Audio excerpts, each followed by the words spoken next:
राम राम मंडळी. थंबनेल वाचून जसं तुम्हाला आश्चर्य वाटलं तसंच आम्हाला सुद्धा घाटावर आल्यानंतर एवढे लोक पाहून आश्चर्य वाटलं. जिकडे तिकडे सगळे लोकच दिसतात बसलेले.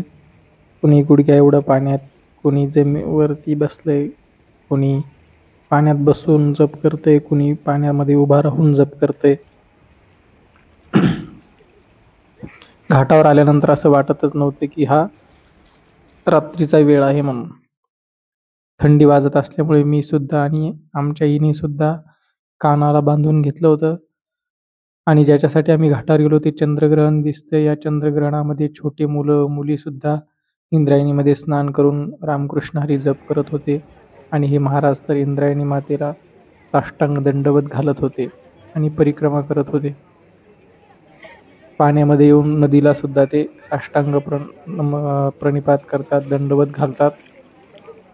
याच्यातून त्यांची साधना दिसून येते. प्रत्येकजण आपापल्या पद्धतीने साधना करत होता, नामस्मरण करत होते. सर्वांनी चंद्रग्रहणाचा खूप असा आध्यात्मिक उपयोग करून घेतला. त्यानंतर मंदिरामध्ये आल्यानंतर सुद्धा मंदिरामध्ये ज्ञानोबा तुकाराम नावाचा जयघोष चालू होता. सगळे भाविक माऊलींचे भक्त माऊलींच्या आणि तुकोबांच्या नामस्मरणामध्ये दंग होते. अशा प्रकारे आमचं चंद्रग्रहण खूप छान पद्धतीने हा पर्व काळ आम्ही भजनामध्ये घालवला आणि त्याचा आनंद घेतला. मंदिरामध्ये सुद्धा खूप लोक माऊलींच्या नावाचा जयघोष करत होते. जेवढी घाटावर गर्दी होती तेवढीच मंदिरामध्ये सुद्धा गर्दी होती. असो रामकृष्ण हरी.